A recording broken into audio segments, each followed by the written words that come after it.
Thursday morning அன்றைக்கி அப்பாவோட cooking தான். வீட்டில் எல்லாருக்கும் கோல்டுன்றதுனால நல்லா பெப்பர் தூக்கலாக போட்டு சிக்கன் குழம்பு வச்சுருந்தாரு. இந்த இடியாப்பம் வந்து வீட்டுக்கிட்ட ஒரு அங்கிள் எடுத்துகிட்டு வருவார், அவர்கிட்ட வாங்கியிருந்தோம். ஸோ அது ரெண்டும் வச்சு சூப்பராக பிரேக்ஃபாஸ்ட் வந்து சாப்பிட்டு முடிச்சாச்சு. சப்ஸ்கிரைபர்ஸ் நிறைய பேர் வந்து ரெசிபி வீடியோ போடுங்கன்னு சொல்லி கேட்டிருந்தீங்க. ஸோ அன்றைக்கி ஒரு புது ரெசிபி ட்ரை பண்ணலான்னு சொல்லிட்டு ஐட்டம்ஸ் வாங்குறதுக்காக வந்து பேக்கரிக்கு போயிட்டு வந்திருந்தேன்.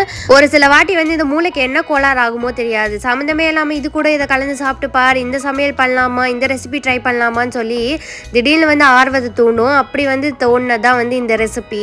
இந்த ரெசிபிக்கு நான் வச்ச பேர் என்னென்னா டேட்ஸ் பிரெட் ரசமுலாய். நான் சொன்னால் நீங்கள் நம்ப மாட்டீங்க, டேஸ்ட் அவ்வளோ சூப்பராக இருந்துச்சு. நீங்களே ட்ரை பண்ணிட்டு வந்து கமெண்ட் செக்ஷனில் எப்படி இருந்துச்சுன்னு சொல்லுங்கள். ஸோ ரெசிபி வீடியோ வேணும்னா கீழே லிங்க் இருக்கு, கிளிக் பண்ணி பார்த்துக்கோங்க. ஸோ ஈவினிங்காக வந்து அப்பாவும் தம்பியும் போயிட்டு தம்பிக்கு டிஷர்ட்ஸ் வாங்கிட்டு வந்திருந்தாங்க.